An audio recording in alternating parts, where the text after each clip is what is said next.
होंगे, राइट। चलिए मैं योगिता प्रजापति चैनल पे आप सभी का स्वागत करती हूँ और आज मैं आपके लिए लेके हूँ एक्सरसाइज 9.1 का क्वेश्चन नंबर 5। तो प्लीज ध्यान से समझिएगा और लाइक शेयर करना मत भूलिएगा। ओके बच्चों, आइए स्टार्ट करते हैं।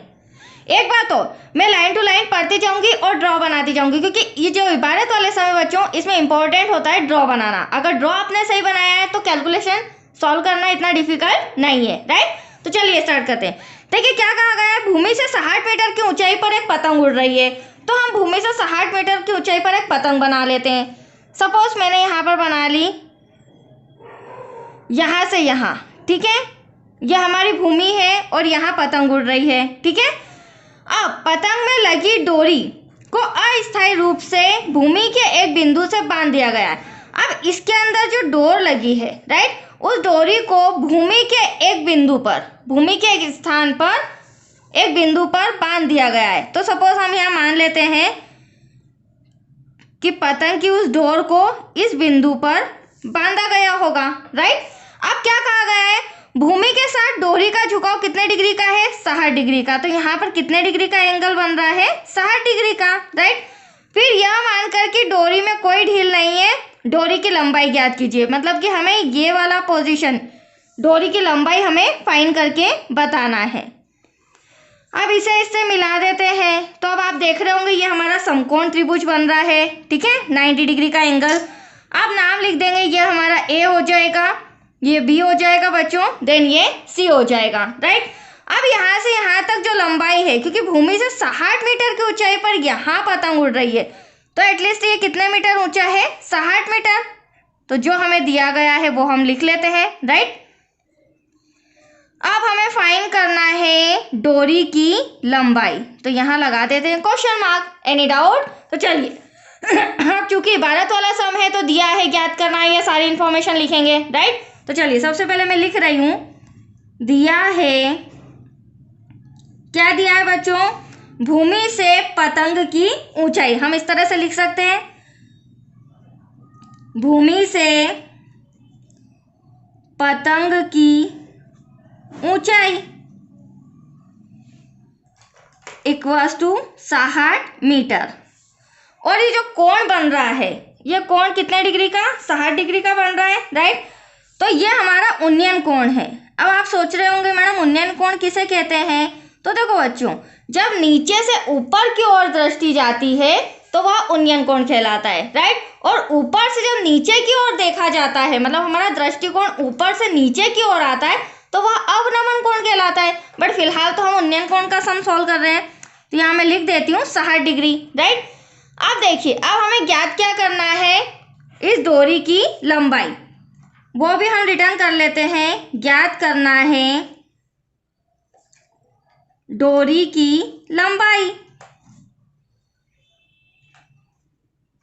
Equals to question mark. अब देखो, चूंकि ये हमारा समकोण त्रिभुज है एबीसी, राइट। तो समकोण त्रिभुज में क्या होता है, ये हमारा लंब होता है, ये हमारा आधार होता है और ये हमारा कर्ण होता है।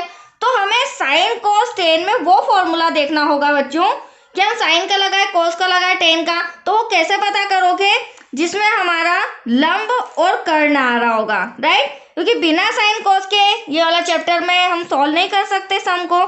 तो देखिए, पहले भी मैंने ट्रिक बताई थी, लाल अपॉन में कक्का। तो अब आप देख सकते हैं हमें क्या चाहिए, एक तो लंब चाहिए और दूसरा कर्ण चाहिए।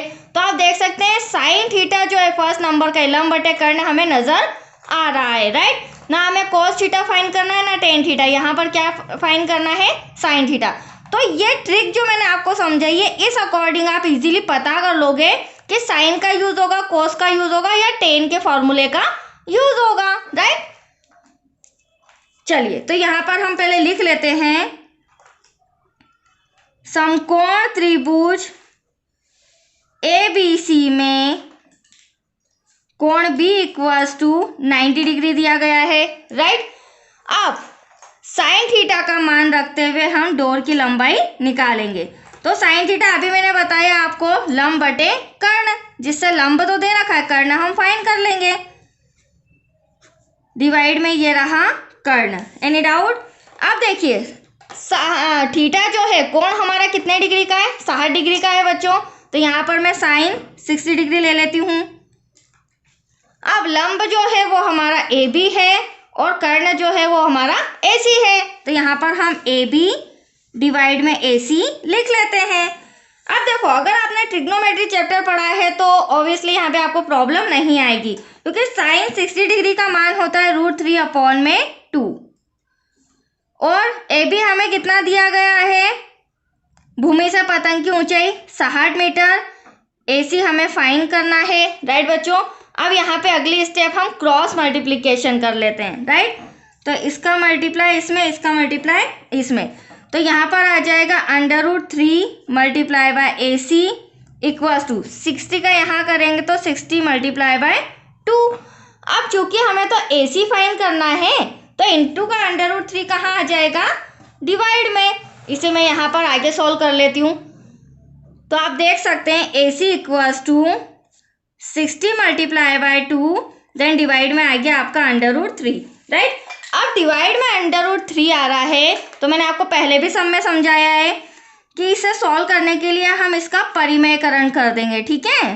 तो यहाँ लिखेंगे परिमेयकरण करने पर। तो आप देख सकते हैं A C equals to 60 × 2 divide में √3, और चूंकि हर का करना है तो √3 का ऊपर भी और √3 का नीचे भी। Any doubt? चलिए आगे बढ़ते हैं। ए सी इक्वल्स टू 60 × 2, तो ऐसा का ऐसा, √3 का यहाँ मल्टीप्लाई करेंगे तो ऐसा का ऐसा आ जाएगा, क्योंकि ये दोनों विदाउट रूट है, राइट बच्चों। और √3 का √3 में करेंगे तो सिंपल 3 आ जाएगा। अब 3 से 60 कैंसिल हो सकता है, 3 × 1 = 3, 3 × 2 = 6। तो एटलीस्ट यहाँ पर क्या आया, ए सी इक्वल्स टू 2 × 2 = 4, 40 √3। तो डोर की ऊंचाई, सॉरी डोर की जो लंबाई है वो कितनी आई है, 40 √3 मीटर। तो यहाँ लिख लेते हैं, क्योंकि इबारत वाला सम है, पूरा दी एंड करके ही सॉल्व करना बच्चों, आपको पूरे मार्क्स मिलेंगे। That's your answer. तो आया आपको समझ में, ये रही डोर की लंबाई। तो चलिए ये सम भी फटाफट कंप्लीट हो चुका है। नेक्स्ट वीडियो मिलेगा आपको क्वेश्चन नंबर 6 से रिलेटेड। ओके बच्चों, थैंक यू।